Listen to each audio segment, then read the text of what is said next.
ጽጌረዳ ልብ አንጠልጣይና እውነተኛ ታሪክ። አዘጋጅ ማኔ። ክፍል 13።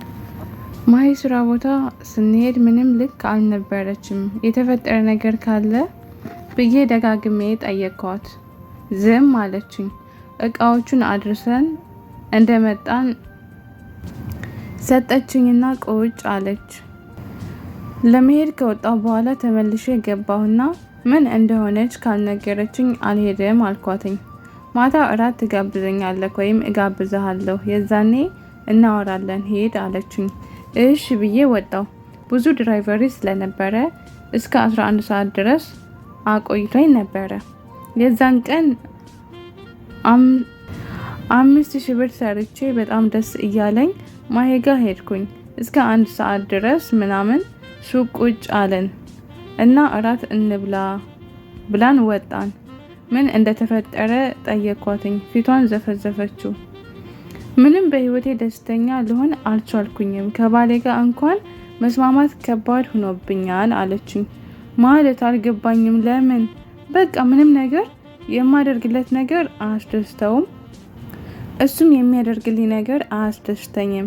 የቱ ጋር እንደተላለፍን አላቅም፣ ግን ለምን አብረን መኖር እንዳለብኝ ሁላ አላቅም። በዚህ ሰዓት ስለምንወልዳቸው ልጆች ማሰብ ሲኖርብን እኔና እሱ ግን ማታ ለመተኛች ብቻ ነው የምንገናኘው። እስኪ ቆይ ካገባው ቀን ጀምሬ ከባሌ ጋር ስልክ ሳወራ ሰምተኝ ታውቃለህ? አታቅም። በቃ ጠዋት እኔም ወደ ስራ እሱም ወደ ስራ፣ ማታ እሱም እኔም ግዴታ ቤት መግባት ስላለብን እንገባለን። ምን እንደተፈጠረ ሁላ አላቅም። ዛሬ ጧት ራሱ በምን እንደተጣላን ሳላቀው ተኮራርፈን ነው ከቤት የወጣሁት። ለዛ ነው እናንተ ጋር መጥቼ ቁርስ የበላሁት አለችኝ። ምን እንደምላት ግራ ገባኝ። ለተወሰነ ደቂቃዎች ዝም አልኳትና ቆይ ተዋዳችሁ አይደል እንዴ የተጋባችሁት? በዚህ አጭር ጊዜ እንዴት እንደዚህ ልትሆኑ ትችላላችሁ ብዬ ጠየኳት። ዝም አለችኝና በቃ እራታችንን በላልተን እንሂድ፣ ዛሬ እናንተ ጋር ነው እማድረው አለችኝ። የውሸት ፈገግታ ፈገግ እያለች እሽ አልኳት። እራታችንን ከበላም በኋላ ሂሳብ ሲመጣ እኔ ከፍላለሁ አልኳትኝ። እሷ አይሆንም፣ የሰራከውን ለአባትህ ስጠው፣ ምናልባት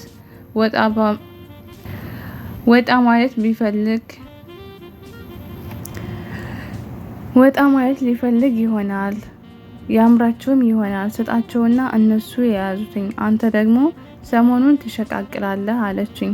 ከእራት በኋላ ጉዞ ወደ ቤት። እኔም በውስጤ ምን አጋጥሟት ይሆን እያልኩኝ እየተብሰለሰልኩኝ፣ እሷ ምን እያሰበች እንደሆነ ሳናቀው መኪናውን እየነዳችው ሳይሆን እያበረረችው ቤት ደረስን። ወደ ቤት ከመግባቴ በፊት አባቴን ውጭ ጠራሁትና ውሎ እንዴት እንደነበረ ጠየቅኩት። እጅግ አስደሳች እንደነበረ፣ ግን እናቴና እህቴ እየናፈቁት እንደተቸገረ ነገረኝ። አቀፍኩትና ትንሽ ጊዜ ነው ይህን ሁሉ በእኔ ምክንያት ነው አባቴ ይቅርታ አልኩትኝ። 1,000 ለራሴ አስቀረሁና 4,000ውን ለአባቴ ሰጠሁትኝ። አሻፈረኝ፣ አልቀበልም አለ። እውነት ነው። እንኳን ለኛ ለስንቱ የምትተርፍ አባቴ ዛሬ ከልጁ ገንዘብ ሲቀበል አንገቱን እንደሚያስደፋ አልጠፋኝም። ግን አማራጭ የለኝም። ለትንሽ ጊዜ ነው አባቴ፣ የራስን ስራ እፈጥርልሃለሁ፣ እኔ አስተካክለዋለሁ።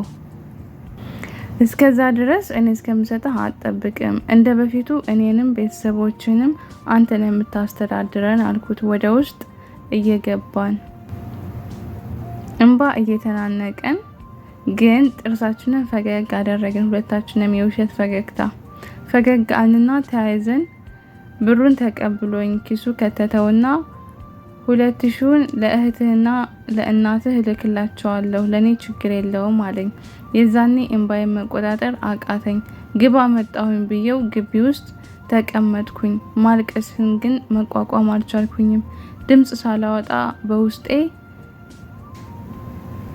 ለቅሶዬን እፍን አድርጌ አለቀስኩኝ። ማሂ ከየት መጣች ሳይባል ከአጠገቤ ቁጭ አለችና እቅፍ አረገችኝ። አልቅስና ይውጣልክ፣ ወደ ውስጥ ከያዝከው ህመም ነው አለችኝ። ቀና ብዬ አየኋትኝ። የሆነ ጊዜ ፊደል ቤተሰቦቼ ናፈቁኝ ስላት ጉልበቷ ላይ አስተኝታኝ አልቅስና ይውጣልህ ይቀልሃን ያለችኝ አስታወስኩኝ።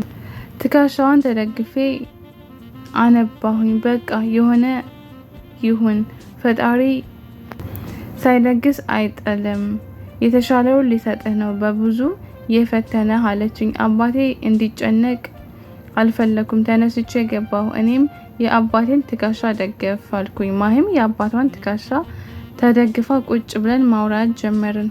ስለምን እያወራን እንደሆነ ባይገባኝም ቤቱ በሳቅ ተሞልቶ ነበር። አልፎ አልፎ አባቴ ትክ ብዬ ሳየው ፊቱ ጭልም ሲል አየዋለሁ። የእናቴና የእህቴ ናፍቆት እንደሆነ ስለገባኝ እሱን ለመረዳት እየሞከርኩኝ በእጄ ነካ ነካ አደርገዋለሁኝ። ወደ ምኝታችን ገባን። እኔ ከአባቴ ጋር ተኛሁ። ማሂም ከአባቷ ጋር ሌላኛው ክፍላቸው ተኛች። ጧትም ቀድማ የተነሳችው እሷ ነበረች። ቀሰቀሰችን። ቆንጆ ቁርስ አዘጋጅታ ቡና ተፈልቶልን ነበረ። ተነሳንና ቁርሳችንን በላልተን እኔና ማሂ ወደ ስራ ሄድን። የተወሰነ ድራይቨሪ እቃዎች ነበሩኝና እነሱን አደረስኩኝና ወደ ቤት ተመለስኩኝ። አባቴና አቶ እስማኤል አንድ ሀሳብ እንዳሰቡ ነገሩኝ። ለመስማት እየጓጓሁኝ ምን እንደሆነ ጠየኳቸው። አቶ እስማኤል በጣም መልካም ሰው ነው።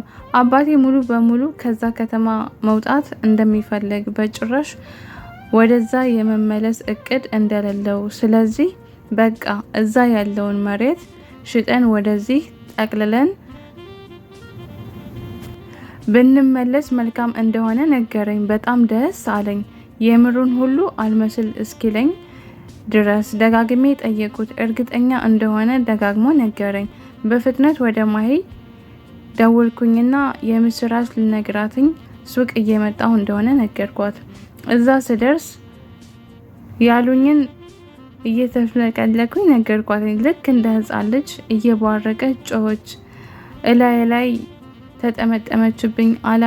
አላመነችኝም ነበር። አባቷ ጋር ደውላ እውነት ነው ብላ ጠየቀችው። አዎ አላት። በቃ ምን ትሁን የምትጨብጠው የምትጥለውን አታስታውስም። በደስታ ፍንድቅ አለች። ታዲያስ ቤተሰቦች በቀጣይ ፓርት እንገናኛለን። ቸር ሰንብቱልኝ።